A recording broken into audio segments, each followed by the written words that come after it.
ان الحمد لله نحمده ونستعينه ونستغفره ونعوذ بالله من شرور انفسنا ومن سيئات اعمالنا من يهده الله فلا مضل له ومن يضلل فلا هادي له واشهد ان لا اله الا الله وحده لا شريك له واشهد ان محمدا عبده ورسوله اما بعد فان خير الحديث كتاب الله وخير الهدي هدي محمد صلى الله عليه واله وسلم وشر الامور محدثاتها وكل محدثة بدعة وكل بدعة ضلالة وكل ضلالة في النار. اعوذ باللہ السمیع العلیم من الشیطان الرجیم من ہمزہ ونفخہ ونفثہ بسم اللہ الرحمن الرحیم رب اشرح لی صدری ویسر لی امری واحلل عقدۃ من لسانی یفقہوا قولی. بسم اللہ الرحمن الرحیم ان اللہ وملائکتہ یصلون علی النبی یا ایہا الذین آمنوا صلوا علیہ وسلموا تسلیما. اللہم صلی علی محمد وعلی آل محمد کما صلیت علی ابراہیم وعلی آل ابراہیم انک حمید مجید. اللہم بارک علی محمد وعلی آل محمد کما بارکت علی ابراہیم وعلی آل ابراہیم انک حمید مجید.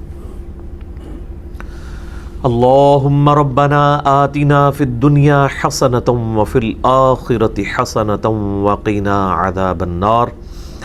ربنا آتنا من لدنک رحمۃ وہیئ لنا من امرنا رشدا. لا الہ الا انت سبحانک انی کنت من الظالمین. حسبنا اللہ ونعم الوکیل. یا حی یا قیوم برحمتک استغیث ولا حول ولا قوة الا باللہ العلی العظیم. آمین. الحمدللہ آج 16 اگست 2020 کی قرآن کلاس نمبر 41 کی اسٹوڈیو ریکارڈنگ ہونے جا رہی ہے. آج انشاءاللہ تعالی ہم سورۃ البقرہ کی آیت نمبر 274 سے آنورڈ سٹارٹ کریں گے اور امید ہے کہ آج انشاءاللہ سورۃ البقرہ مکمل ہو جائے گی انشاءاللہ تعالی. میرے بھائیوں، پچھلے مسلسل آلموسٹ 3 دروس جو ہیں وہ انفاق فی سبیل اللہ سے ریلیٹڈ قرآن حکیم کا یہ پورشن ڈسکس ہو رہا ہے. آج انشاءاللہ تعالی یہ ٹاپک بھی کنکلوڈ ہو جائے گا اور بالخصوص سود کی حرمت کے اوپر جو آیات ہیں قرآن حکیم میں سخت ترین آیات وہ آج کے درس میں آئیں گی. کیونکہ سودی ذہنیت یہ ہے کہ مال جوڑنے کے بعد اس مال کو مزید مال کمانے کا ذریعہ بنایا جائے، اور اللہ تعالیٰ کی ریکوائرمنٹ اپنے بندے سے یہ ہے کہ مال جوڑو گے تو اس کی زکوٰۃ دو گے.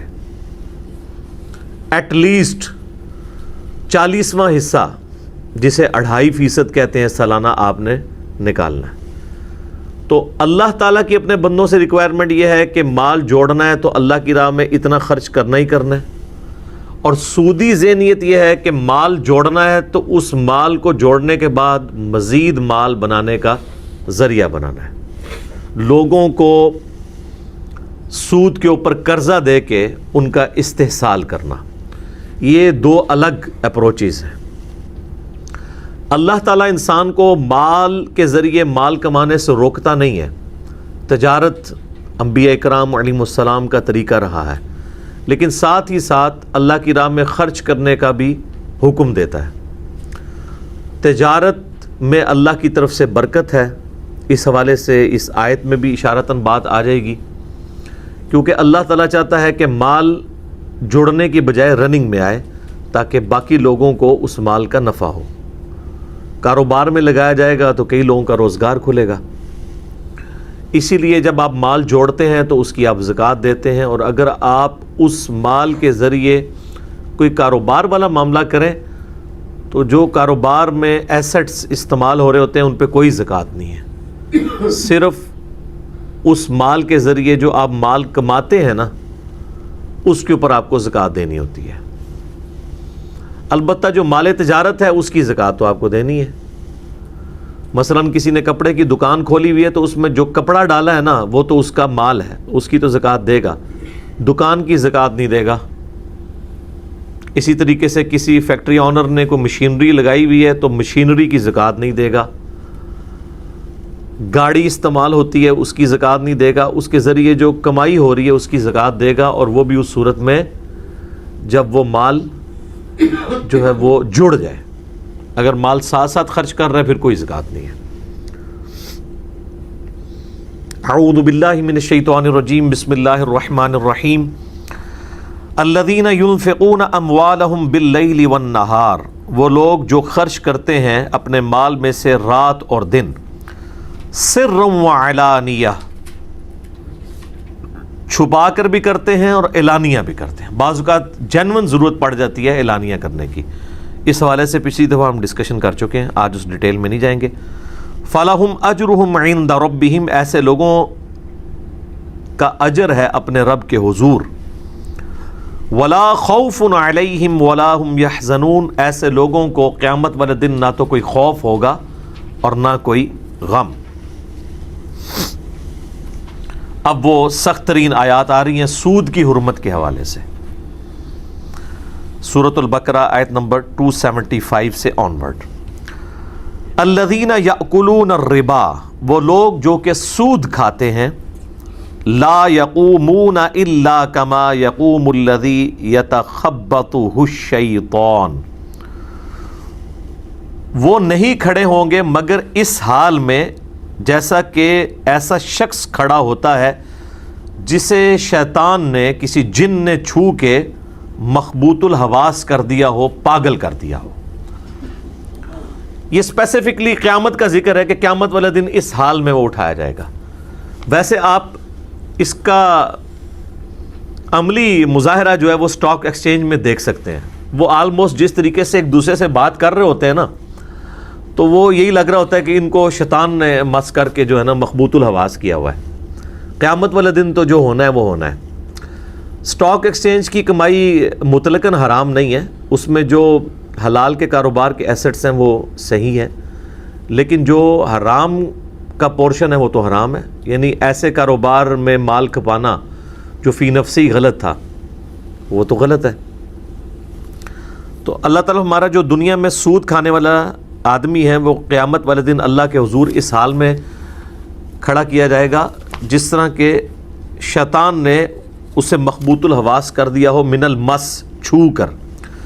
ذالک بانہم، یہ اس لیے ہے کہ یہ لوگ کہتے ہیں قالوا انما البیع مثل الربا، کہ تجارت بھی تو سود کی مانند ہے۔ وَأَحَلَّ اللَّهُ الْبَيْعَ وَحَرَّمَ الرِّبَا، جبکہ اللہ تعالیٰ نے تجارت کو حلال کیا ہے اور سود کو حرام کیا ہے۔ دیکھیں یہ بڑی امپورٹنٹ بات ہے۔ جو سود کھانے والے ہیں وہ کہتے ہیں کہ تجارت بھی تو سود والا ہی معاملہ ہے۔ سود ویسے کوئی لفظ برا نہیں ہے، ہم اردو میں اس لفظ کو استعمال کرتے ہیں، یہ فارسی زبان کا لفظ ہے، سود مند کہتے نہیں، یہ چیز بڑی سود مند ہے، فائدے والی ہے۔ ایکچولی جو اس میں ایز اے ٹرم ورڈ ہے وہ ہے ربا یا انٹرسٹ انگلش کے اندر، چونکہ اردو میں اب یہ سود بھی چل رہا ہے۔ تو جو سودی لوگ ہیں وہ کہتے ہیں کہ جی کاروبار اور سود یہ دونوں ایک طرح کے ہیں۔ پھر کیا وجہ ہے کہ سود جو ہے وہ حرام ہے اور کاروبار حلال ہے؟ تو اللہ تعالیٰ نے اس کے اوپر ورڈکٹ دی ہے کہ اس کی وجہ یہ ہے کہ وَأَحَلَّ اللَّهُ الْبَيْعَ وَحَرَّمَ الرِّبَا، اللہ نے تجارت کو حلال کر دیا ہے اور سود کو حرام کر دیا ہے، یہ ہے اس کی اصل وجہ۔ اور سورۃ الانبیاء میں ہے لا یسأل عما یفعل وہم یسألون، اللہ کو کوئی نہیں پوچھ سکتا جو اس نے کیا، اور اللہ ہر ایک کو پوچھ سکتا ہے کہ اس نے یہ کیوں کیا۔ یہ تو ہے اصولی بات۔ باقی اگر آپ اس کی تفسیر کے اندر جائیں تو آپ کو ٹیکنیکل ریزنز بھی سامنے آ جائیں گی کہ سود اور کاروبار میں زمین آسمان کا فرق ہے. سود پیسے کے بدلے پیسہ ہوتا ہے, منی اگینسٹ منی, جبکہ کاروبار منی اگینسٹ گڈز ہوتا ہے, چیزوں کے بدلے مال کمانا ہے. میں 10 لاکھ روپیہ آپ کو دوں, اس کے بدلے 10,000 روپے مہینے میں آپ سے میں اس پیسے کا کرایہ وصول کروں تو یہ حرام ہے. لیکن اگر میں 10 لاکھ روپے کی گاڑی آپ کو دوں اور اس کے اگینسٹ اس گاڑی کا 10,000 روپے مہینہ کرایہ لوں تو یہ حلال ہے. میں 30 لاکھ روپے آپ کو دوں, اس کے بدلے میں 30,000 روپیہ آپ سے اس مال کا کرایہ وصول کروں تو یہ حرام ہے. میں 30 لاکھ کا مکان آپ کو کرائے پہ دوں اور اس میں رہنے کا آپ سے کرایہ 30,000 روپے وصول کروں تو یہ حلال ہے. یعنی جب جب گڈز انوالو ہو جائیں گی, جب کوئی چیز ٹینجیبل فارم میں فزیکلی کوئی چیز انوالو ہو جائے گی, تو پھر وہ پیسے کے بدلے پیسہ نہیں ہوگا بلکہ اشیاء کے بدلے پیسہ ہوگا, اور وہ کاروبار ہوگا, وہ حلال ہوگا. اس کی ریزن یہ ہے کہ جب آپ کاروبار کر رہے ہوتے ہیں تو کئی لوگوں کا رزق اس کے ساتھ کھل جاتا ہے. مثلا کسی نے رینٹ اے کار کا کاروبار شروع کیا ہوا ہے, گاڑی اس نے کرائے پہ چھوڑی ہوئی ہے. اب وہ گاڑی 50 لاکھ روپے کی بھی ہو نا, اس کے اوپر 0 زکوٰۃ ہے. وہ گاڑی جب روڈ پہ چلے گی, اس گاڑی کا کرایہ جو ہے نا مالک وصول کرے گا, اور وہ کرایہ اگر وہ کھا کے استعمال کر لیتا ہے تو اس کرائے پہ بھی کوئی زکوٰۃ نہیں ہے. ہاں اگر وہ کرایہ جوڑتا رہتا ہے اور سال میں 7.5 تولے سونے کے برابر اس کی مالیت ہو جاتی ہے تو زکوٰۃ دے گا, ورنہ 50 لاکھ کی گاڑی کے اوپر نہ گاڑی کے اوپر زکوٰۃ ہے اور نہ اس کی کمائی کے اوپر. اگر وہ کمائی جڑ نہیں رہی, آپ ساتھ ساتھ کھا رہے ہیں. جیسے میں اکثر بتاتا ہوں کہ اسلام آباد میں کروڑ پتی غریب لوگ ہیں, F7 میں کروڑوں روپے کی ان کی کوٹھی ہے, زکوٰۃ کوئی نہیں ہے. ایک پورشن میں خود رہتے ہیں, دوسرا پورشن کرائے پہ دیا ہوا ہے, 70,000 80,000 بعض اوقات لاکھ 1.5 لاکھ 3 لاکھ 4 لاکھ روپیہ بھی کرایہ وہاں پہ موجود ہے. وہ کرایہ اس سے وصول کرتے ہیں اور وہ مہینے کا اپنا خرچہ چلاتے ہیں. At the end of the day ان کی کروڑوں روپے کی کوٹھی کے اوپر 0 زکوٰۃ ہے, کیونکہ انہوں نے اپنا مال رننگ میں لائے ہوئے ہیں. جو اوپر کرایہ دار رہ رہے ہیں ان کو اس سے نفع پہنچ رہا ہے نا. پھر اس گھر کے ساتھ وابستہ جتنی بھی چیزیں ہیں, کوڑا کرکٹ اٹھانے کے لیے کوئی مزدور آتا ہے, اس کی روزی اس کے ساتھ جڑی ہوئی ہے. پھر وہ بجلی استعمال کر رہے ہیں, اس بجلی کا کرایہ دے رہے ہیں گورنمنٹ کو, وابڈا کے پورے ملازمین کی تنخواہیں اس کے ساتھ جڑی ہوئی ہیں. تو اسلام یہ کہتا ہے کہ پیسہ رننگ میں آئے تو وہ کاروبار ہے, وہ حلال ہے, اور اس میں اللہ کی طرف سے برکت ہے. اور پیسے کے بدلے پیسہ کمایا جائے کاروبار میں لگائے بغیر, لوگوں کا آ جائے کہ یہ لو پیسے اور مجھے اس کے بدلے اتنے پیسے دو, تو یہ ہے ظلم. اور یہ بھی یاد رکھیے گا کہ پروفٹ کی پرسنٹیج تو آپ فکس کر سکتے ہیں, لیکن پروفٹ کو آپ فکس نہیں کر سکتے. مثلا میں نے اگر کسی کے کاروبار میں 10 لاکھ روپے لگائے, کاروبار میں ایز اے سلیپنگ پارٹنر, جسے مداربہ بھی یہ کہتے ہیں, کہ محنت تیری ہوگی مال میرا ہوگا, اور میں اس کے ساتھ یہ طے کروں گا کہ مجھے آپ نے کمائی کا سپوز 50% دینا ہے, وہ اب میری مرضی ہے, جس طرح ہم کنسنسس کے ساتھ کریں. 30% لے سکتے ہیں, 70% وہ لے لے, 30% آپ. آسان سمجھانے کے لیے 50% وہ لیتا ہے, 50% آپ. تو جو پروفٹ ہے اس کی پرسنٹیج فکس ہو گئی, کیا 50%. مراد یہ کہ اگر وہ 10 لاکھ سے 10,000 روپیہ کمائے گا تو 5,000 آپ کو دے گا اور 5,000 خود.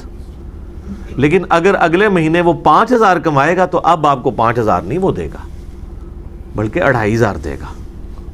اب آپ اس کو نہیں کہہ سکتے کہ جی پچھلے مہینے تو نے مجھے دیا تھا 5,000 روپیہ, تو فکس کر میرے ساتھ کہ مجھے ہر مہینے تو 5,000 ہی دے گا یا 10,000 ہی دے گا, تو یہ سود ہو جائے گا.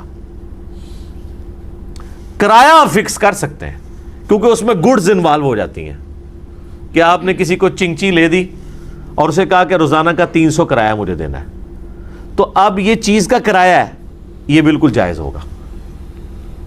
لیکن اگر آپ کسی کاروبار میں انویسٹمنٹ کرتے ہیں پھر آپ اس سے فکس منی نہیں لیں گے بلکہ پرسنٹیج لیں گے اس کی کمائی کی.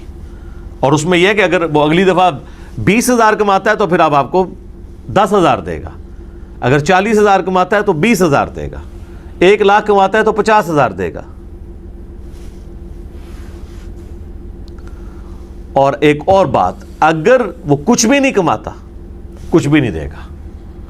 اور اس سے اگلی بات کہ اگر اس کو نقصان ہو جاتا ہے تو نقصان بھی وہ برداشت نہیں کرے گا، نقصان اس نے برداشت کرنا ہوگا جس نے پیسے لگائے ہیں. اسلام میں یہ کہ جس کا مال لگا ہوا ہے نا، نقصان اس نے برداشت کرنا ہے. کیوں؟ لاجیکلی محنت کرنے والے تو محنت کی، نقصان ہو گیا، نقصان ہونے سے محنت والے کی محنت ضائع ہوئی. اور مال والے کا کیا ضائع ہوگا؟ مال. یہ تو نہیں کہ اس بیچارے کی محنت بھی گئی، اس کے بعد پیسے بھی نہیں تھے اور وہ پیسہ بھی برداشت کرے. کسی نے زمین میں کھیتی باڑی کی کسی دوسرے کی زمین پہ، فصل خراب ہو گئی تو کھیتی باڑی کرنے والے کسان کی محنت کا نقصان ہوا اور اس کی جو ہے وہ انویسٹمنٹ کا نقصان ہوا. اب وہ یہ نہیں کہے گا کہ جی اس سے تو 1,00,000 کی کمائی ہونی تھی تو نقصان ہو گیا، آدھا تو برداشت کر آدھا میں. نہیں، پورے کا پورا وہی برداشت کرے گا. اس کا مال ضائع ہوگا اور کسان کی محنت ضائع ہوگی، ورنہ تو ظلم ہو جائے گا. تو یہ اس اعتبار سے یاد رکھنا ہے. اور دوسرا یہ بھی یاد رکھیں، بعض لوگ یہ کہتے ہیں کہ جی بینک والا سود تو حلال ہے، کیونکہ اگلے زمانوں میں سود یہ ہوتا تھا کہ امیر لوگ غریبوں کا استحصال کرتے تھے اور ان سے وہ مال لے کر اس کے عوض ان کو، یعنی غریب سے غریب تر ہوتا تھا، امیر سے امیر تر ہوتا تھا. آج کل تو بالکل الٹا سسٹم ہے. بینک خود کہتا ہے کہ آپ ہمارے پاس پیسے رکھوائیں، ہم آپ کو اتنا سود دیں گے. تو بینک پہ تو کوئی ظلم نہیں ہو رہا، بینک تو خود آپ کو آفر دے رہا ہے، لہٰذا یہ وہ والا سود نہیں ہے. تو یاد رکھیں کہ سود فی نفسہ ہی حرام ہے. یہ تو اسی طریقے سے ہے کہ کوئی شخص یہ کہے کہ اگر مرد و عورت اپنی مرضی سے بدکاری کر لیں تو ان پہ کوئی سزا نہیں ہوگی. کسی عورت پہ ظلم تو نہیں ہوا، مرضی سے ہوا ہے. چونکہ زنا فی نفسہ ہی اللہ نے حرام کیا، لہٰذا بالرضا بھی حرام ہوگا اور بالجبر بھی حرام ہوگا. سود خواہ استحصال کے طور پہ کیا جائے کسی کا تب بھی حرام ہے، اور خواہ دونوں کی مرضی سے ہو تب بھی حرام ہے. اس میں جاوید احمد غامدی صاحب نے ایک بات کی جو پارشلی درست ہے کسی حد تک، لیکن وہ آدھی بات نقصان دہ ہوتی ہے. انہوں نے کہیں سوال جواب کرتے ہوئے مختصراً یہ بات کی کہ سود لینا گناہ ہے، سود دینا گناہ نہیں ہے. کیونکہ سود لینے والا کسی کا استحصال کر رہا ہے اور سود دینے والا تو بیچارہ مجبور ہے، وہ سود دے گا. یعنی اگر کسی نے بینک سے قرضہ اٹھایا تو وہ بینک کو مجبوراً اس کو سود پہ دینا ہے. دنیا کی پوری اس وقت اکانومی ظاہر ہے کہ وہ ایک پیپر منی کی ذریعے یہودیوں نے ایک پورا سسٹم خراب کر دیا. اس پہ میری یوٹیوب پہ ایک ویڈیو بھی آپ لکھ لیں، گولڈ اور ساتھ لکھ دیں انجینئر محمد علی مرزا یا بارٹر سسٹم اور پیپر کرنسی، تو وہ میرا کلپ کھل جائے گا. اس میں نے اس کے اوپر ڈیٹیل سے ڈسکشن کی ہے. اب آج مال نہیں کہ میں اس تفصیل میں جاؤں. حالانکہ غامدی صاحب نے پی ٹی وی کے اوپر آج سے تقریباً 15-20 سال پہلے جو پروگرام کیے ہیں اس میں انہوں نے بالکل صراحتاً یہ بات کی تھی کہ جس طرح زنا بالرضا حرام ہے، اس طرح مرضی کے ساتھ سود لینا اور دینا دونوں حرام ہے. اس وقت بھی انہوں نے یہ بات کی تھی کہ اصلاً سود کھانا حرام ہے، لیکن اس میں ساتھ انہوں نے ایک جملہ بولا تھا کہ اگرچہ اصلاً یہ حرام ہے لیکن سود دینے والا بھی اس جرم میں برابر کا شریک ہے کیونکہ وہ اس سسٹم کو سپورٹ کر رہا ہے. اب آج کل وہ آدھی بات کرتے ہیں، وہ جو دوسرے والا حصہ ہے انہوں نے چھوڑ دیا ہوا ہے، اس لیے لوگ ان کی پھر آدھی بات لے کے تو کہتے ہیں جی دیکھیں جی ہم تو سود دیکھے کھا نہیں رہے, ہم تو بینک کو سود دے رہے ہیں, تو بینک گنہگار ہوگا. تو اصلاً تو وہ ہے, لیکن چونکہ آپ اس سسٹم کا حصہ بنے ہوئے ہیں لہذا آپ بھی اس کے اندر شامل ہیں. البتہ اسلامک بینکنگ کا جو سسٹم ہمارے ملک میں شروع ہوا ہے, اب ظاہر ہے کہ 100% تو اسلامک نہیں ہو سکتا جب تک کہ پوری ورلڈ اکانومی جو ہے وہ اس یہودی پنجے سے آزاد نہ ہو. بہرحال گیون سرکمسٹانسز کے اندر میزان بینک اور باقی جو بینکس ہیں کافی حد تک انہوں نے کوشش کی ہے کہ اس سسٹم کو بہتر کیا جائے. تو ایز اے لاسٹ ریزارٹ میرا خیال ہے اگر جو پیورلی اسلامک بینک ہیں, ایک وہ بینک ہیں جو سارا کام سودی کر رہے ہیں, صرف انہوں نے ایک برانچ اسلامک کھولی ہوئی ہے, زیادہ تر بینک تو وہی ہیں, ہر سودی بینک نے اپنی ایک اسلامک بینکنگ والی برانچ کھولی ہوئی ہے, اوپر جا کے مال ان کا جمع ہو جاتا ہے. جو پیور اسلامک بینک ہیں جو دوسری بینکاری نہیں کرتے ان کا سسٹم بالکل الگ ہے, وہ منی اگینسٹ گڈز کرتے ہیں. کچھ عرصہ پہلے یہ جو کراچی کا ایئرپورٹ ہے جناح انٹرنیشنل ایئرپورٹ, اس کی توسیع ہونی تھی تو تقریباً 6 ارب روپیہ اس کے اوپر لگنا تھا, جو سامان اور یہ سارا. تو پاکستان میں جو اسلامک بینک والے ہیں انہوں نے گورنمنٹ کو 6 ارب روپیہ جو ہے وہ قرضہ اس اعتبار سے دیا کہ انہوں نے وہ سارا سامان خود منگوایا اور پھر انہوں نے گورنمنٹ کو وہ بیچا. تو ظاہر ہے وہ 6 ارب کا منگوایا ہے تو 6.5 ارب کا بیچا ہوگا قسطوں کے اندر. قسطوں کا کاروبار بھی حلال ہے اگر بیچ میں منی اگینسٹ گڈس ہے. ظاہر ہے کوئی اس لیے کہ تو نہیں بیٹھا ہوا کہ بھئی آپ کو مفت کھلاتا رہے گا, تو وہ اس طریقے سے پھر انہوں نے کمائی کی اور پھر وہ دیتے ہیں. تو آپ اس لیے اگر اسلامک بینکس میں جائیں تو وہ پرسنل لون آپ کو کبھی بھی نہیں دیتے. مکان بھی بنانا ہے وہ کہیں گے ہاں جی مکان بنانا ہے, کتنے پیسے ہیں, آپ کہیں گے 30 لاکھ, وہ کہتے ہیں 20 ہم دیتے ہیں. لیکن صرف 20 لاکھ مانگیں وہ کہتے ہیں کوئی نہیں, کیونکہ کہتے ہیں خالی 20 لاکھ تو پھر پیسے کے بدلے پیسہ ہوگا. مکان میں وہ کہتے ہیں کہ ٹھیک ہے مکان بناؤ, 30 لاکھ کا مکان میں 30 لاکھ تمہارا 20 لاکھ میرا, ٹوٹل ہوا 50 لاکھ. 50 لاکھ کا مطلب ہے کہ اگر اس کے 5 حصے کیے جائیں تو 3 حصوں کے مالک تم, 2 کے ہم. تو جب تک ہم 2 کے مالک ہیں تو تم ہمارے والے پورشن کا ہمیں کرایہ دیتے رہو گے, پلس وہ 2 حصے جو ہیں وہ پھر قرض بھی ہمیں واپس کرو گے. اور جیسے جیسے قرض کم ہوتا جاتا ہے وہ کرایہ بھی کم کرتے جاتے ہیں. تو پیسے کے بدلے پیسے نہیں بلکہ مکان کے عوض لے رہے ہوتے ہیں. اس لیے قسطوں کا کاروبار جو ہے یہ اس سے بالکل ڈیفرنٹ ہے. اس کے اوپر میری یوٹیوب پہ ویڈیو ہے اسلامک بینکنگ والی. وہ جو ترمذی میں حدیث ہے نا کہ نبی علیہ السلام نے ایک چیز کی 2 قیمتیں مقرر کرنے سے منع فرمایا, وہ اس صورت میں ہے کہ جب بیچنے والا اور خریدنے والا کسی ایک قیمت کے اوپر متفق ہوئے بغیر علیحدہ ہو جائیں. امام ترمذی نے 7 کمنٹس کیے ہیں. ورنہ ایک چیز کی 2 قیمتیں ہو سکتی ہیں. میں کہوں کہ موٹر بائک اگر آپ نقد پہ لیں تو 70,000 کا ہے, ادھار پہ لیں تو 90,000 کا, تو یہ جائز ہے.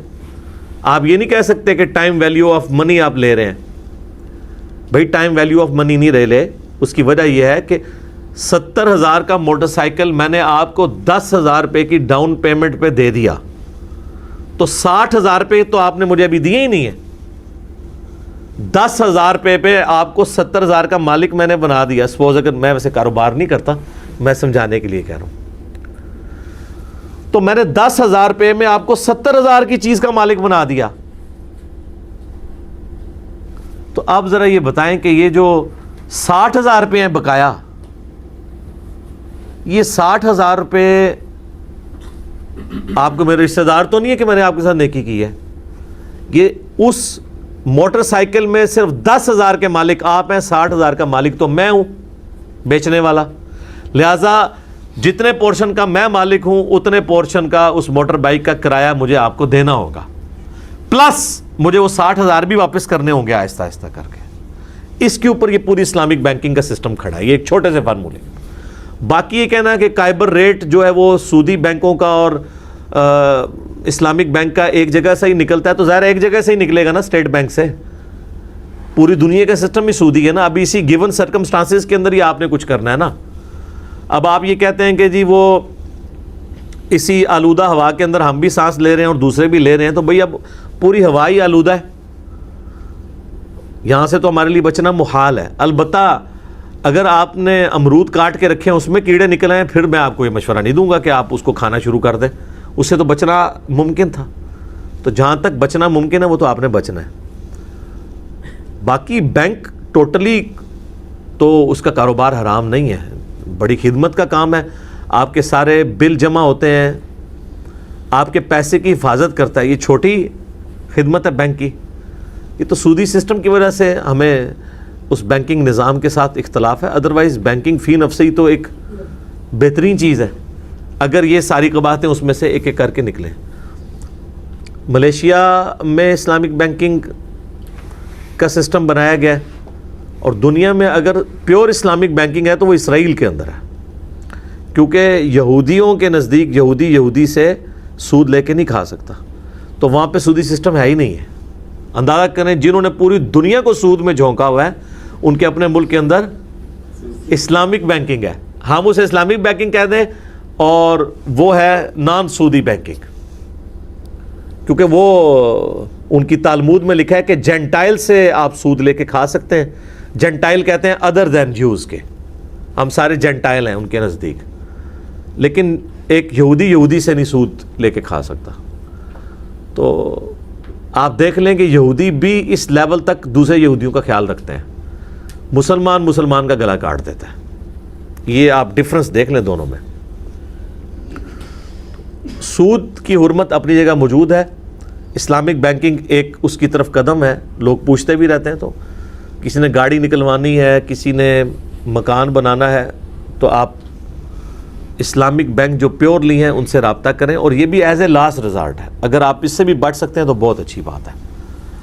باقی جو پورے کا پورا سسٹم وہ تو ظاہر ہے سود کے اوپر چل رہا ہے، اس پہ تو ہم کسی کو مشورہ نہیں دیں گے کہ وہ باقی بینکنگ سسٹم کا حصہ بنے. اب گیون سرکمسٹانسز میں تو آہستہ آہستہ انہی چیزوں کی طرف جایا جا سکتا ہے. اور اس میں بہت زیادہ کریڈٹ دوں گا مفتی تقی عثمانی صاحب کو. انہوں نے بڑے انٹلیکچوئل لیول کے اوپر جا کے اس حوالے سے کتابیں لکھیں، اور اس پورے سسٹم میں جو ایمبیگوٹیز تھیں وہ لوگوں کو کلیئر کیں. پھر بھی وہ مانتے ہیں کہ اس میں ابھی بھی کمزوریاں ہیں جن کو اوور کم کرنے کے لیے کچھ ٹائم ریکوائرڈ ہے.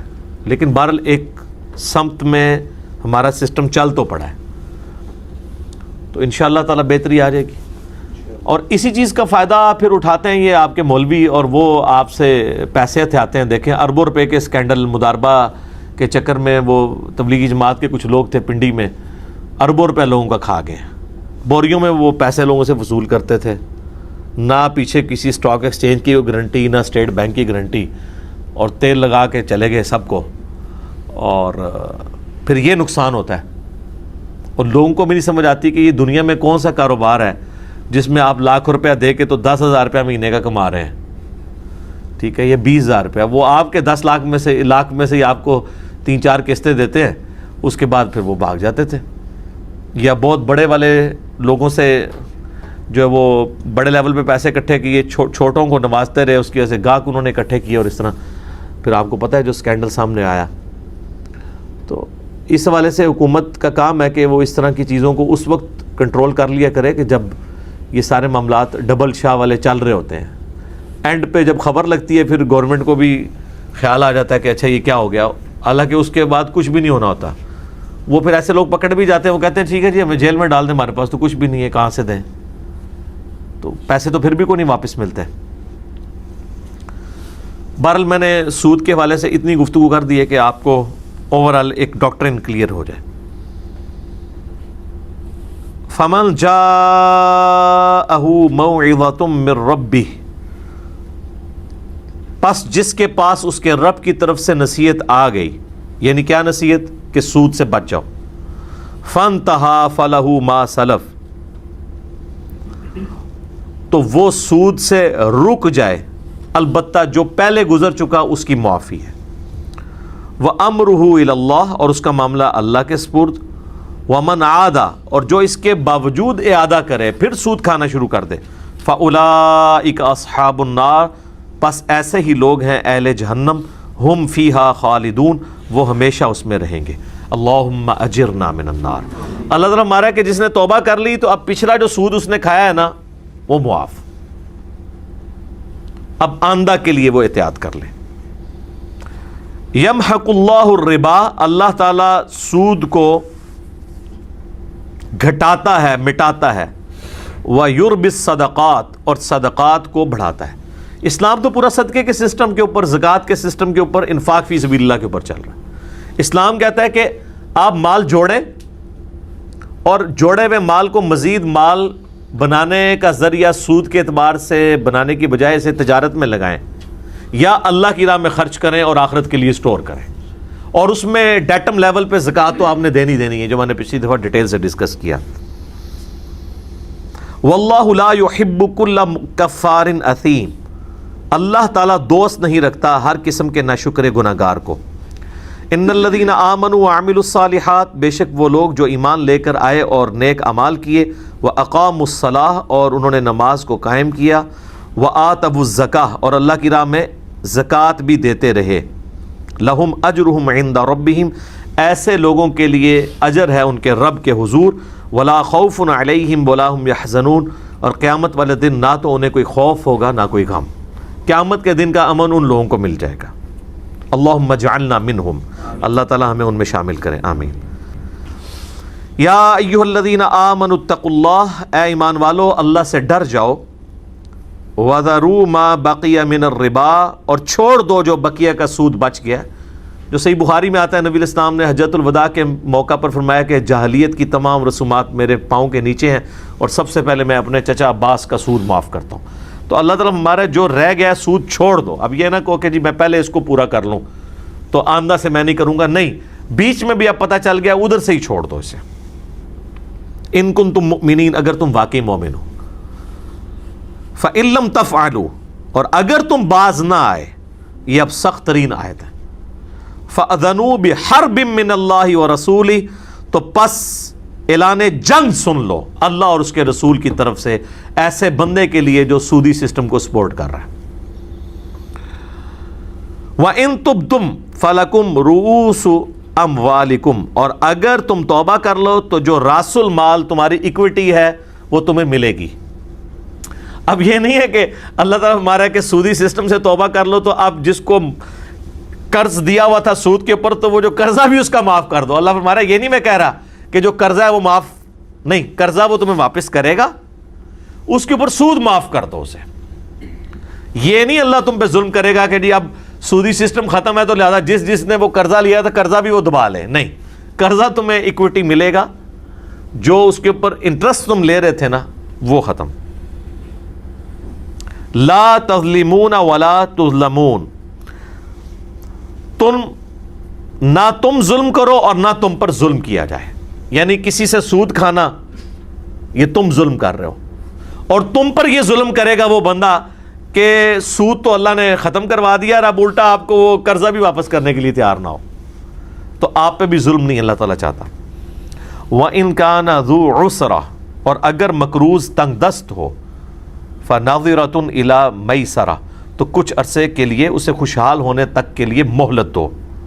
وَأَن تَصَدَّقُوا، اور اگر تم معاف ہی کر دو، ہائے ہائے ہائے، خَيْرٌ لَكُمْ، تو یہ تمہارے لیے بہتر ہے، إِن كُنتُمْ تَعْلَمُونَ، اگر تم جانتے ہو۔ سر اس آیت کے بعد کئی صحابہ نے مقروضوں کے قرضے بھی معاف کیے، انہوں نے کہا اللہ نے کیا ختم۔ تو اللہ تمہارا اگر معاف کرو گے تو اس کا اجر میں تمہیں دوں گا، اور اگر کوئی مقروض ہے وہ قرضہ نہیں اتار سک رہا تو خوشحالی ہونے تک انتظار کرو، اسے مہلت دو۔ یہ اصل ہے اس بات کی کہ آپ مقروض سے اس کا قرضہ لیٹ ہونے کے عوض پینلٹی نہیں وصول کر سکتے۔ پینلٹی جب آپ وصول کریں گے تو یہ ہو جائے گا سود، لہٰذا یہ بجلی کے بلوں کے اوپر جو جرمانہ ہے یہ سود ہے، کیونکہ یہ آپ سے وہ پینلٹی وصول کر رہے ہیں، کیونکہ ہم جو بجلی استعمال کرتے ہیں حکومت سے ادھار استعمال کرتے ہیں، اور at the end of the month ہم اس ادھار کو اتارتے ہیں پیسوں کی فارم میں کہ آپ نے اتنے یونٹ استعمال کیے۔ یہ اب کوئی شخص اپنی غربت کی وجہ سے کرایہ دینے میں بجلی کا ناکام ہو جاتا ہے، یا بجلی جو اس نے ادھار اٹھائی ہوئی تھی اس کے عوض پیسے دینے میں ناکام ہو جاتا ہے، تو گورنمنٹ کا کام ہے کہ اسے اگلے مہینے تک کے لیے 2 مہینے تک کے لیے اسے مہلت دے اور اس کے اوپر جرمانہ بھی چارج نہ کرے. یہ دیکھ لیں قرآن میں، وہ سود ہے جرمانہ. اچھا، لیکن ظاہر اب یہ سسٹم پورا انہوں نے اس طریقے سے چلایا ہوا ہے تو کوئی فرق نہیں پڑتا اگر جرمانہ نہ ڈالیں. تیسرے مہینے تو ویسے ہی بجلی کاٹ دیتے ہیں، تو بجلی کاٹ دیں نا، بجلی کاٹ دیں کہ یعنی اب ہم تمہیں ادھار نہیں دیں گے، تم پچھلا ادھار نہیں اتار سکے تو ہم تمہارا میٹر کاٹ رہے ہیں، تو وہ ٹھیک ہے، بالکل صحیح ہے، لیکن جرمانہ نہ ڈالیں. یہاں تو جرمانے سے بھی آگے جو لوگ کنڈے لگا کے بجلی چوری کر رہے ہیں، ان کی چوری شدہ بجلی بھی ان لوگوں کو بھگتنی پڑ رہی ہے جو بیچارے آلریڈی بل دے رہے ہیں. تو یہ تو ظلم ہے نا. تو اللہ تعالیٰ ہمارا ہے کہ اسلام کا مزاج یہ ہے کہ آپ نے مہلت دینی ہے مقروض کو بجائے اس کے اوپر جرمانے ڈالنے کے. اچھا، اسلامک بینکنگ والوں نے اس کا پھر نعم البدل سوچا ہوا ہے. وہ قرضہ لیٹ ہونے کے اوپر سود نہیں ڈالتے، لیکن انہوں نے ایک اور تلوار لٹکا دی ہے کہ پیسے آپ سے لیں گے لیکن وہ ڈائریکٹلی اسٹیٹ بینک کے چیریٹی فنڈ میں جائیں گے. وہ کہتے ہیں اگر یہ بھی نہیں ہم کریں گے تو لوگ تو مسعود یہ قرضہ ہی واپس نہیں کریں گے، حالانکہ یہ بھی غلط ہے، یہ بھی نہیں ہونا چاہیے. بہرحال انہوں نے درمیان کا راستہ نکالا ہے اس اعتبار سے کہ وہ کہتے ہیں کہ اگر ہمارا کوئی قرضہ لیٹ کرے گا تو قسط کے لیٹ ہونے پہ ہم اسے جرمانہ نہیں ڈالیں گے. البتہ اس قسط کے لیٹ ہونے پہ وہ ایک جرمانے والی رقم گورنمنٹ کو دے گا، بینک اس سے نفع نہیں اٹھائے گا، چونکہ بینک نے قرضہ دیا ہوا ہے تو قرضہ دینے والا مقروض سے مال نہیں وصول کر سکتا. تو وہ کہتے ہیں کہ وہ گورنمنٹ کا جو چیریٹی فنڈ ہے جس میں زلزلہ زدگان کے لیے، سیلاب زدگان کے لیے، غرباء کے لیے مال ہوتا ہے، وہ اس میں چلا جائے گا. اگرچہ یہ بھی غلط ہے، لیکن بہرحال یہ غلط اس لیول کا غلط نہیں ہے کہ ڈائریکٹ بینک ہی کھانا شروع کر دے. یعنی اب بینک کا انٹرسٹ ختم ہو گیا اس میں. بینک کو تو کوئی فائدہ نہیں ہے اگر آپ قرضہ لیٹ کر رہے ہیں، باقی بینک کو تو ہو جاتا ہے فائدہ کہ ان کو پیسے ملتے ہیں، ان کو کوئی فائدہ نہیں. وَاتَّقُوا يَوْمًا تُرْجَعُونَ فِيهِ إِلَى اللَّهِ، اور ڈرتے رہو اس دن سے جب تم لوٹائے جاؤ گے اللہ کی طرف. ثُمَّ تُوَفَّى كُلُّ نَفْسٍ مَا كَسَبَتْ، پھر ہر جان کو پورا پورا بدلہ دیا جائے گا جو اس نے دنیا میں کمایا تھا. وَهُمْ لَا يُظْلَمُونَ، اور ان پر کوئی زیادتی نہیں ہوگی. سر یہ سورۃ البقرہ کی آیت نمبر 281 آلموسٹ کنسنسس ہے کہ یہ قرآن کی سب سے آخری آیت ہے جو نازل ہوئی ہے، اور اس کے اندر سوز و گداز ہی آپ دیکھ لیں کیا ہے. صحیح بخاری میں عبداللہ ابن عباس کا قول ہے کہ قرآن حکیم کی سب سے آخری آیت جو نازل ہوئی ہے نا وہ سود کی حرمت کے اوپر ہے. اور وہ ایک آیت نہیں ہے، یہ پوری آیات ہیں جو پیچھے سے سٹارٹ ہوئی ہیں، اینڈ اس کا 281 پہ ہو رہا ہے. اس میں امام بخاری نے باب بھی باندھا ہے کہ قرآن کی سب سے آخر میں نازل ہونے والی آیت مبارکہ کون سی ہے. اہل تشیع کا بھی یہی موقف ہے، اور اہل سنت کے ہاں سب سے پہلے جو قرآن کی تفسیر لکھی گئی پہلے 300 سالوں میں تفسیر ابن جریر، جسے تفسیر طبری بھی کہتے ہیں، ابن جریر طبری کی، المتوفیٰ 310 ہجری، انہوں نے بھی اس آیت کے کانٹیکسٹ میں لکھا ہے کہ قرآن کی سب سے آخر میں جو آیت نازل ہوئی ہے نا وہ یہی ہے. اور پچھلے دنوں میرا اس کے اوپر ایک اسپیشل کلپ بھی ریکارڈ ہوا تھا. قرآن کی پہلی اور آخری آیت، پہلی وہ ہے اقرأ بسم ربک الذی خلق، اور قرآن کی پہلی اور آخری سورت جو مکمل طور کے اوپر نازل ہوئی ہے وہ بھی میں نے اس کے اندر ڈسکس کی ہے. اور اس آیت کا آپ سوز و گداز دیکھ لیں، یہ آیت خود اپنے اندر اتنی گہرائی رکھتی ہے کہ یہ بول کے کہہ رہی ہے کہ یہ اللہ تعالیٰ نے آخری بات ہے جو انسانیت کے ساتھ کی. اب قیامت تک چونکہ پیغمبر کوئی نہیں آنا، انسان اور اللہ کا رشتہ اس قرآن کے ذریعے قائم ہے، اور اس میں بھی جو آخری بات اللہ نے آپ کو، جب بھی کوئی خط لکھتا ہے تو آخر میں نصیحت لکھی جاتی ہے. آخری نصیحت دیکھیں، وَاتَّقُوا يَوْمًا تُرْجَعُونَ فِيهِ إِلَى اللَّهِ، ڈر جاؤ اس دن کے معاملے میں جب تمہیں لوٹ کر اپنے اللہ کے پاس جانا ہے. ثُمَّ تُوَفَّى كُلُّ نَفْسٍ مَا كَسَبَتْ، پھر اس دن ہر جان کو اس کے کیے ہوئے اعمال کا پورا پورا بدلہ دیا جائے گا. وَهُمْ لَا يُظْلَمُونَ، اور ان کے اوپر ظلم نہیں ہوگا. تو یہ بہت اہم آیت ہے اس حوالے سے. اب میرے بھائیو اگلی آیت جو ہے یہ قرآن حکیم کی سب سے لمبی آیت ہے، اس سے بڑی کوئی آیت نہیں ہے. اس کے بعد آیت الکرسی آتی ہے. یعنی قرآن میں جو دو سب سے لمبی آیات ہیں نا وہ سورۃ البقرہ میں ہے. نمبر 1 یہ آیت ہے سورۃ البقرہ آیت نمبر 282، اور نمبر 2 ہے سورۃ البقرہ آیت نمبر 255 جسے آیت الکرسی کہتے ہیں۔ اس سے ایک بات تو کلیئر ہوئی جو صحیح مسلم میں حدیث ہے کہ قرآن کی سب سے عظیم آیت، آیت الاعظم من القرآن، وہ آیت الکرسی ہے۔ ہمارے ملک میں کہا جاتا ہے جس فرقے کی تعداد زیادہ ہے نا وہ سواد اعظم ہے، جنتی گروہ ہے، کیونکہ قرآن میں احادیث کے اندر ہے نا کہ بڑی جماعت سواد اعظم۔ تو میں نے اس کے اوپر جواب دیا تھا اگر اعظم کا مطلب یہی لیا جائے نا کہ تعداد میں بڑا، تو اس وقت دنیا میں تعداد میں سب سے زیادہ کافر ہے۔ وہ کہتے ہیں نہیں جی مسلمانوں میں، تو ہم کہتے ہیں اگر مسلمانوں میں تعداد کے حوالے سے لیں گے پھر نبی علیہ السلام نے جو اعظم کی تعریف کی ہے پھر وہ غلط ہو جائے گی۔ صحیح بخاری میں ہے کہ سورۃ الاعظم جو ہے نا قرآن کی، آپ کی ڈیفینیشن میں تو سورہ بقرہ ہے چونکہ سب سے لمبی ہے، نبی علیہ السلام فرمایا سورۃ الاعظم قرآن کی سورۃ الفاتحہ ہے، تو اعظم کا مطلب ہے عظمت والی۔ لہٰذا صحیح مسلم میں جو حدیث ہے کہ آیت الاعظم قرآن کی وہ ہے آیت الکرسی، اور اگر آپ کی ڈیفینیشن مانی جاتی تعداد میں زیادہ تو یہ آیت الاعظم ہونی چاہیے تھی سورۃ البقرہ کی آیت نمبر 282، چونکہ یہ تو لمبی آیت ہے۔ اور یہ یاد رکھیے گا کہ آیات کی جو لمبائی، کہاں سے آیت شروع ہونی کہاں ختم ہونی، یہ توقیفی ہے، نبی علیہ السلام کے بتانے پر موقوف ہے، اور نبی علیہ السلام کو اللہ نے وحی کے ذریعے بتایا۔ یہ کہلاتی ہے آیت دائن، یعنی یہ اردو میں لفظ لین دین استعمال ہوتا ہے، تو یعنی جب آپ کسی کے ساتھ لین دین کا معاملہ کریں گے اور اس میں ادھار پیسے انوالو ہوں گے تو آپ نے لکھت پڑھت کرنی ہے، ان رائٹنگ اس کو لے کے آنا ہے۔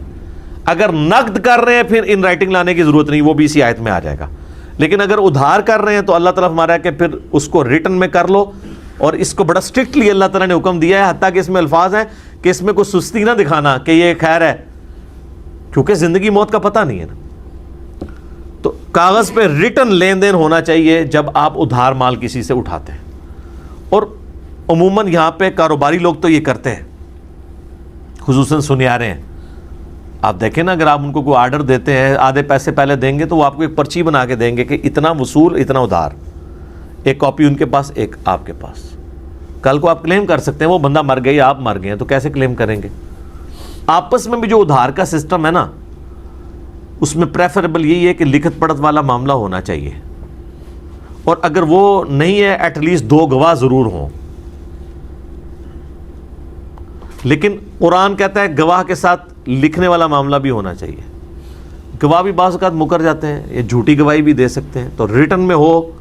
ویسے پاکستان کے قانون میں تو جب تک ریٹن میں نہیں ہوگا نا گواہوں کی بنیاد کے اوپر آپ فیصلہ نہیں کر سکتے، اور کسی حد تک جسٹیفائی یہ چیز، اسی لیے نکاح والے معاملے کو بھی ریٹن میں لایا جاتا ہے،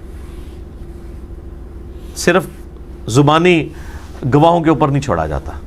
کوئی دنیا میں یعنی اسلام نے اس کی چیز کے اوپر ایمفسائز کیا ہے، الذی علم بالقلم، یہ قرآن کی جو پہلی آیات نازل ہوئی ہیں بخاری مسلم میں آتا ہے، اس میں ایک آیت یہ بھی ہے کہ اللہ نے قلم کے ذریعے علم سکھایا، تو قلم کے ذریعے علم کو محفوظ کیا جاتا ہے۔ تو یہ آیت دائن ہے، اس کو ہم کور کر لیتے ہیں، اب ٹائم چونکہ تھوڑا ہے۔ سورۃ البقرہ کی آخری 3 آیات ویسے ہی بہت امپورٹنٹ ہیں، تو انشاءاللہ اگلا 42 نمبر درس ہم کوشش کریں گے کہ انہی 3 آیات کو ہی کور کیا جائے۔ بہرحال یہ ایک آیت جو ہے ہم اس میں کور کر لیتے ہیں تیزی کے ساتھ، یہ خود ہی سیلف ایکسپلینیٹری ہے، باقی جو تمہیدی گفتگو ہے میں نے کر دی ہے، باقی آپ کو ترجمے سے ہی بات سمجھ آ جائے گی۔ یا ایھا الذین آمنوا اذا تداینتم بدین الی اجل مسمی، اے اہل ایمان جب تم ایک دوسرے کو قرض دو کچھ مقررہ مدت تک کے لیے، فاکتبوہ تو اسے لکھ لیا کرو، وَلْيَكْتُبْ بَيْنَكُمْ كَاتِبٌ بِالْعَدْلِ اور تمہارے درمیان جو لکھنے والا ہے وہ انصاف کے ساتھ لکھے۔ یہ آج کے زمانے کے اعتبار سے تو آپ کو سمجھنا مشکل ہوگا، اگلے زمانے میں 99% لوگ چٹے ان پڑھ ہوتے تھے، تو اس لیے اللہ تعالیٰ وہ لکھنے والے کو خوف دلا رہا ہے کہ یہ نہ ہو کہ وہ ادھار بیچارے نے لیا ہے 10,000 روپے اور تم لکھ دو اس کو 12,000، اس بیچارے کو تو پتہ ہی نہیں چلنا۔ آج کل تو آلموسٹ لوگ ان پڑھ لوگ بھی جو ہے نا وہ کم از کم پیسے ضرور گن لیتے ہیں یا ڈیجٹس کا ان کو پتہ ہوتا ہے. اس زمانے میں یہ نہیں ہوتا تھا. اب آپ کو نا یہ اس زمانے کو ذہن میں رکھیں, پھر آپ کو اگلی بات بھی سمجھ آئے گی.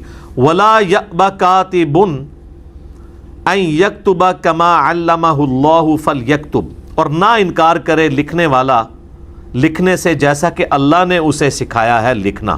یعنی اللہ تعالیٰ فرماتا ہے کہ یہ اللہ کا تم پہ کرم ہے کہ تم لکھ پڑھ سکتے ہو. بیچارہ ایک ان پڑھ بندہ آیا ہے, اب یہ نہ ہو کہ تم چوڑے ہو جاؤ کہ میں نہیں لکھتا. تو یہ اللہ نے آپ کو ایک فن دیا ہے, تو آپ یہ اللہ کے لیے کسی کے ساتھ نیکی کریں کہ اگر کوئی مقروض اور قرض والا ہے تو اس کے درمیان لکھت پڑھت کریں. اور اب یہ ساتھ آ جائے گا کہ املا جو کروانی ہے نا وہ اس نے کروانی ہے جو مقروض ہے. وہ کہے گا کہ میں جو اس سے اتنے کے لیے پیسے لے رہا ہوں میں اتنے وقت تک واپس کر دوں گا. دینے والا نہیں املا لکھوائے گا بلکہ لینے والا. وَلْيُمْلِلِ الَّذِي عَلَيْهِ الْحَقِّ, املا وہ, یہ اردو میں بھی املا کا لفظ استعمال, یعنی وہ رائٹنگ لکھوائے گا وہ کہہ کے, یعنی بولے گا وہ جس پر حق ہے. حق تو اسی پر ہے نا, یعنی جس کے ذمے حق ہے کہ اس نے مال واپس کرنا, یعنی مقروض املا کروائے گا. وَلْيَتَّقِ اللَّهَ رَبَّهُ, اور ڈرے اللہ سے جو اس کا پروردگار ہے. وَلَا يَبْخَسْ مِنْهُ شَيْئًا, اور نہ کمی کرے اس میں ذرے کے برابر. یعنی اللہ تعالیٰ کاتب کو کہہ رہا ہے دیکھنا کوئی مطلب ہینکی پھینکی نہیں مارنی تم نے, جو جتنا قرضہ ہے اتنا ہی لکھنا ہے, نہ کم نہ زیادہ. فَإِنْ كَانَ الَّذِي عَلَيْهِ الْحَقِّ, پھر وہ شخص کہ جس کے اوپر حق ہے, یعنی جو مقروض ہے, قرضہ جس نے لیا ہے, اگر وہ بیچارہ بالکل ہی چٹا ان پڑھا ہے اور وہ اتنا گیا گزرا ہے کہ بیچارہ وہ املا بھی نہیں لکھوا سکتا, بالکل سیدھا سا ہے. سفیہن او ضعیفا, وہ اتنا بیوقوف ہے یا اتنا کمزور ہے. او لا یستطیع ان یمل, اور وہ اس چیز کی طاقت بھی نہیں رکھتا کہ اس میں اتنا کانفیڈنس بھی نہیں کہ اس کی سپیکنگ پاور بھی نہیں ہے کہ وہ املا کروا سکے. ہوا فلیملل ولیہ بالعدل, تو اگر وہ املا نہیں کر سکتا تو اس کا ولی, کوئی قریبی رشتہ دار تھوڑا بہت سمجھدار بندہ, وہ املا کروا دے. وَاسْتَشْهِدُوا شَهِيدَيْنِ مِن رِجَالِكُمْ, اور اس پورے معاملے کو دو مرد گواہ جو ہیں وہ ویٹ کریں گے, گواہی دیں گے اس کے اوپر, وہ وہاں پہ موجود ہوں کہ ان کے درمیان یہ ادھار والا معاملہ طے پایا.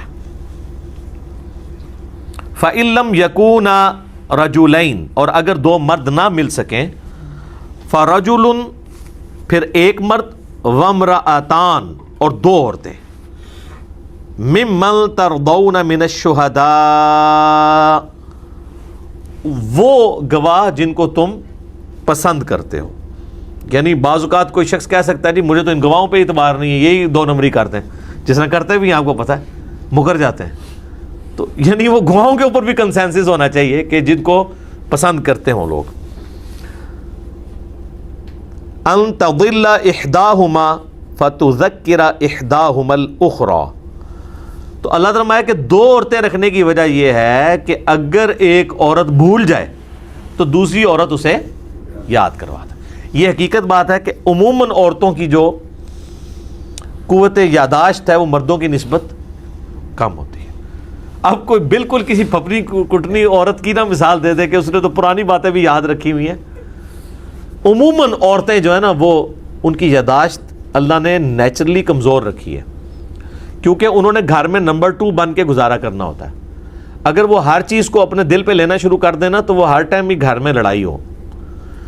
مرد جو ہے وہ اس حوالے سے زیادہ ظالم ہوتا ہے. عورتیں آپ دیکھیں اگر وہ ناراض ہوتی ہیں تو تھوڑی دیر بعد خود بخود یہ تھوڑی سی محنت کرنے سے راضی ہو جاتی ہیں.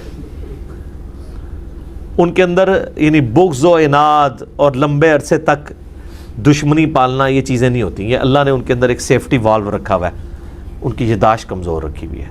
تو اللہ تعالیٰ ماتا ہے کہ دو عورتیں گواہ رکھنے کا مقصد یہ ہے ایک مرد کے بدلے دو عورتیں, یا تو دو مرد ہوں گے اور اگر ایک مرد ہوگا تو دو عورتیں, تاکہ اگر ایک بھول جائے تو دوسری اسے یاد کروا دیں.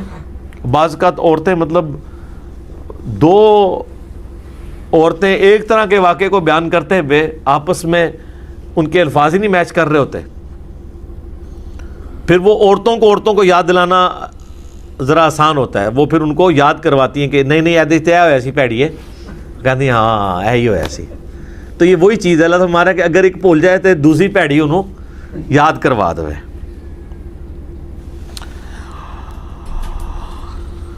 وَلَا يَأْبَ الشُّهَدَاءُ إِذَا مَا دُعُوا، اور نہ انکار کریں گواہ جب وہ بلائے جائیں گواہی کے لیے.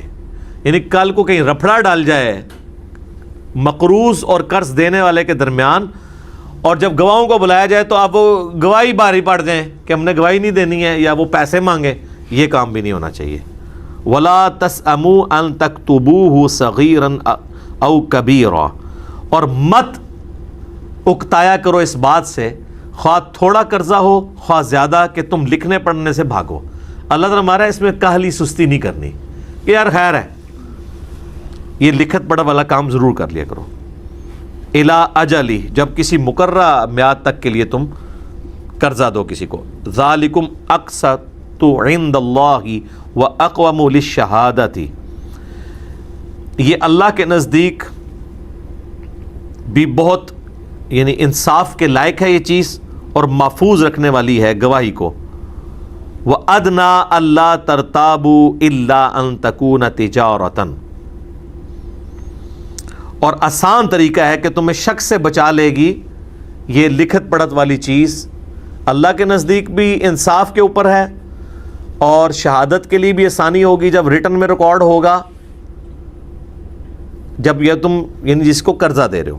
لیکن الا ان تکون تجارتا حاضرہ، ہاں مگر اس میں ایک ایکسیپشن ہے. اگر تم 10 تجارت کر رہے ہو، یعنی پیسے دے رہے ہو اور کسی سے چیز اٹھا رہے ہو، تو پھر اس میں لکھت پڑھت کی ضرورت نہیں ہے، کیونکہ اس میں ادھار نہیں اٹھائی، نقد اٹھائی ہے.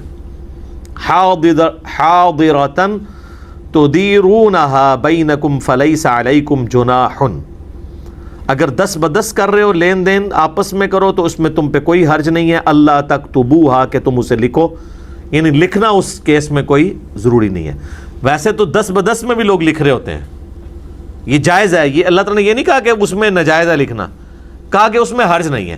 یا آپ جتنے بھی آپ بڑے سٹورز میں جاتے ہیں تو 10 میں آپ کو بل نہیں ایڈ پہ بنا کے دیتے، وہ ان کا اپنا ریکارڈ ہوتا ہے. چاہے وہ جوتیوں والی دکان ہے یا یہ بڑے سٹورز ہیں، میڈیکل سٹورز ہیں، وہ باقاعدہ آٹومیٹکلی ایک بل جنریٹ ہو کے آپ کو اس کی کاپی دیتے ہیں، اپنے پاس بھی نوٹ کرتے ہیں. حالانکہ وہ 10 آپ کر رہے ہوتے ہیں، اس کے باوجود وہ اس کو ریٹرن میں لے کے آتے ہیں تاکہ ان کا اپنا ریکارڈ ہو نا کہ آج ہم نے کتنی سیل کی ہے. تو اللہ تعالیٰ ہمارا اگر وہ زبانی کلامی سیل کر رہے ہیں کوئی حرج نہیں ہے. لیکن اس کے اگینسٹ جن لوگوں نے ٹیکس چوری کرنی ہے، ٹیکس نہیں کرنا، کروڑوں روپیہ روزانہ کی وہ سیل کر رہے ہیں، وہ آپ دیکھیں سارا زبانی کلامی چل رہا ہے. یہ آپ کے جتنے آئس کریم والے پارلر ہیں، آپ دیکھیں ان کی روزانہ کی سیل لاکھوں میں ہے، اور ایک کپ پہ آپ سے 150 روپیہ لے رہے ہیں، اور روزانہ کے ہزاروں کپ بیچتے ہیں.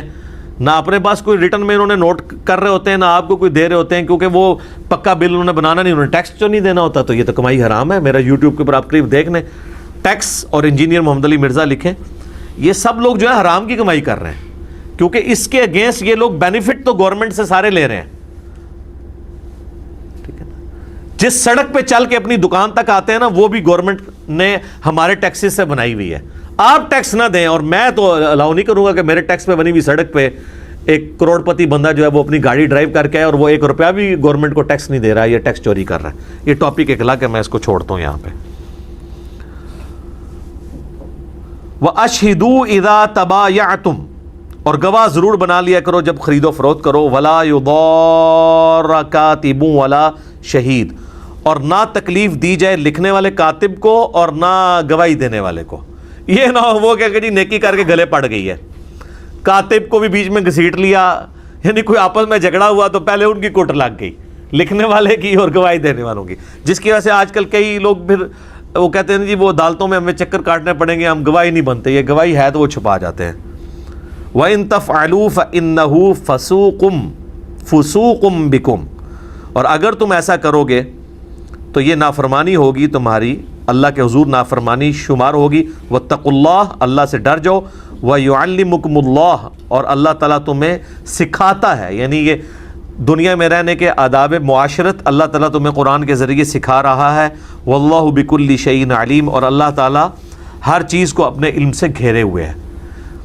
تو یہ آپ دیکھ لیں، اتنی لمبی آیت ہے. اگلی آیت بھی اسی کے ساتھ جڑی ہوئی ہے، 283 نمبر. وَإِن كُنتُمْ عَلَىٰ سَفَرٍ، اور اگر تم سفر کی حالت میں ہو، وَلَمْ تَجِدُوا كَاتِبًا، اور تم کوئی کاتب نہ پاؤ، فَرِحَانٌ مَقْبُوضَةٌ، تو پھر کوئی چیز رہن رکھ سکتے ہو کسی کے پاس، یعنی کسی کے پاس کوئی چیز گروی رکھ کے اس سے قرضہ وصول کر سکتے ہو. ظاہر اب ریٹن میں بھی نہیں، کوئی گواہ بھی نہیں ہے، تو کسی کے پاس کوئی گروی چیز ہوگی تو اس کے عوض وہ کلیم کرے گا نا کہ تو نے تو میرے سے اتنی رقم لی ہوئی تھی. فَإِنْ آمِنَ بَعْضُكُمْ بَعْضًا، پھر اگر اعتبار کر لے تم میں سے بعض پر، فَلْيُؤَدِّ الَّذِي اؤْتُمِنَ أَمَانَتَهُ وَلْيَتَّقِ اللَّهَ رَبَّهُ، تو پھر اس امانت والے کو بھی چاہیے کہ وہ امانت اس کی واپس کر دے اور اپنے رب سے ڈر جائے. یہ نہیں ہے کہ آپ رہن رکھ کے 10 روپے کی چیز رہن رکھ کے 50 روپے کسی سے قرضہ لیا ہے، اب اس بیچارے نے اللہ کے لیے آپ کو قرضہ دے دیا ہے تو اب آپ قرضہ لے کے ہی بھاگ جائیں. تو اللہ تعالیٰ ہمارا جس نے تمہارے اوپر اعتبار کیا نا خدا کے لیے، اللہ کے لیے اس نے اعتبار کیا ہے کہ اس نے بغیر گواہوں کے، بغیر ریٹن ریکارڈ کے، صرف ایک رہن رکھی ہوئی چیز کے عوض تمہیں قرضہ دے دیا ہے، تو اب مہربانی کر کے اس کا قرضہ واپس کرو. ٹھیک ہے. وَلَا تَكْتُمُوا الشَّهَادَةَ، اور دیکھنا شہادت کو کبھی مت چھپانا. وَمَن يَكْتُمْهَا فَإِنَّهُ آثِمٌ قَلْبُهُ، جو کوئی بھی گواہی کو چھپاتا ہے تو یقیناً اس کا دل گناہگار رہے گا. تو صحیح مسلم میں حدیث ہے، گناہ وہ جو تیرے دل میں کھٹکے اور تو اس بات سے آر محسوس کرے کہ لوگ اس پر مطلع ہو جائیں. وَاللَّهُ بِمَا تَعْمَلُونَ عَلِيمٌ، اور اللہ تعالی خوب جانتا ہے جو کچھ تم اعمال کر رہے ہو. تو آپ دیکھ لیں کہ قرآن حکیم میں صرف عبادات ڈسکس نہیں ہوئی ہیں بلکہ معاشرت کے بھی چند امپورٹنٹ پہلوز. آج دیکھ لیں پورا کاروباری سسٹم ڈسکس ہوا ہے، سود کے حوالے سے ڈسکشن ہوئی ہے، انفاق فی سبیل اللہ کے حوالے سے، اور پھر جو قرضے والا سسٹم، ظاہر ہے یہ پورے کا پورا نظام تجارت میں تو قرضے کے اوپر چل رہا ہے. آپ ابھی بھی آپ مارکیٹ میں جائیں، کئی تو بیچارے اتنے غریب ہیں کہ وہ خود ادھار کے اوپر چیز اٹھاتے ہیں اور پھر اس کو بیچنے کے بعد اس میں سے واپس کرتے ہیں اور کچھ اپنے پاس رکھتے ہیں اور نیکسٹ مال خریدتے ہیں. جو ہماری گورنمنٹ کو اینڈ ٹائم کے اوپر پتہ نہیں کس نے دماغ میں کیڑا ڈالا، اور وہ غریب لاکھوں خاندان جنہوں نے عید کے دنوں میں کمائی کرنی تھی تو ان لوگوں نے اینڈ اس ٹائم کے اوپر لاک ڈاؤن کر دیا، تو وہ تو بیچارے لٹ گئے. اور یہ وہی حکمران ہے جو ہمیں یعنی کچھ عرصہ پہلے تک کنٹینر کے اوپر کھڑے ہو کے نا تو وہ پوری دنیا کی نیکیاں پڑھایا کرتے تھے. تو یہ بڑا دکھ ہوتا ہے. اللہ کرے کہ ان کو عقل آئے. ان کو ہم نے اسی لیے پسند کیا تھا کہ ہم ان سے پہلے والے لوگوں سے ان کو بہتر سمجھتے تھے، لیکن اگر انہوں نے بھی وہی حرکتیں کرنی ہیں جو پہلے لوگ کر گئے ہیں اور اپنی غلطیوں کو جسٹیفائی کرنے کے لیے پرانے لوگوں کی مثال دینی ہے کہ بیٹا تو کیوں فیل ہوا، ابا جی آپ کا دوست کا بیٹا بھی فیل ہو گیا اس لیے میں فیل ہوا ہوں، تو یہ کوئی جسٹیفیکیشن نہیں ہے. اللہ تعالیٰ سے دعا ہے جو حق بات میں نے کہی اللہ تعالیٰ ہمارے دلوں میں راسخ فرمائے. اگر جذبات میں میرے منہ سے کوئی غلط بات نکل گئی تو اللہ تعالیٰ ہمارے دلوں سے اسے دور کر دے، ہمیں معاف بھی کر دے، ہمیں کتاب و سنت کی تعلیمات پر عمل کر کے دوسرے بھائیوں تک پہنچانے کی توفیق عطا فرمائے. انشاءاللہ اگلی دفعہ سورۃ البقرہ کی آخری 3 آیات، آیت نمبر 284، 85 اور 86 اہم ترین قرآن کی آیات ہیں، وہ ڈسکس کریں گے. سبحانک اللہم و بحمدک، اشہد ان لا الہ الا انت، استغفرک و اتوب الیک، وما علینا الا البلاغ المبین. جزاکم اللہ خیرا.